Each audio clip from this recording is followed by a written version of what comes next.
Hello and welcome to our budget lowdown video. This year's budget has been announced. We went through it and simplified it, removing all the stuff that doesn't come into effect for years and stuff that remains the same. The basic rate of capital gains tax on selling shares increased 8%, with the higher rate increasing 4%. Unless you're selling and buying shares, this will not affect you. We already went through some of this in a previous video on transportation costs. But fares will rise 50% in January for anyone not living in London or Manchester. London's fares will remain at £1.75 per journey and Manchester's will remain at £2 per journey. The government committed to funding tunnelling work to take HS2 into Euston Station in London and upgrades to the Trans-Pennine rail line between York and Manchester. An extra £500 million will be spent this year on repairing potholes. If you own a car, expect your vehicle excise duty to go up by 100%. Yes, they are doubling the amount you'll pay for not having an energy-efficient car. It seems where transport is concerned, if you don't live in London or Manchester, you don't matter. Moving on now to drinking and smoking. Tax on tobacco has increased by 2% and hand-rolling tobacco by 10%. This is on top of inflation. Tax on draft alcohol to be cut 1.7% from February 2025. This seems like an attempt to breathe new life into our bars and pubs, what's left of them anyway. The government is considering changing the sugar tax on soft drinks to also cover milk-based drinks.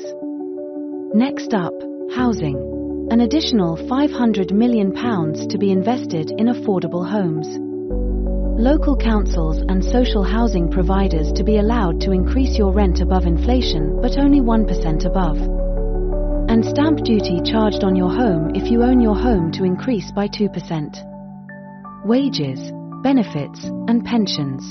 Minimum wage to increase to £12.21 per hour from April 2025, and for those under 21 it will increase to exactly £10 per hour. Carers will be able to earn an additional £44 per week without losing their carer's allowance. The amount that can be taken from your universal credit for debts has decreased from 25% to 15%. Whether you're on UC, DLA, PIP, ESA, CA, or AA, expect an increase in your benefits of roughly £1.50 per week from April. That's a rise of 1.7%. Also, basic and new state pensions will rise 4.1% from April. I'm beginning to wish I was at pension age. On to the boring stuff, spending on health and education to rise 4.7%. £2.9 billion to be spent on defence. Home Office budget to shrink by 3.1%. VAT to be charged on private school fees. £1.3 billion extra funding for councils. They will also keep all cash from right to buy sales from next month. £11.8 billion to compensate victims of the infected blood scandal. £1.8 billion set aside for wrongfully convicted post office workers. And government to stop receiving surplus cash from pension scheme of mine workers, although they do not say where that surplus cash will go instead. This has got to be my most depressing video yet.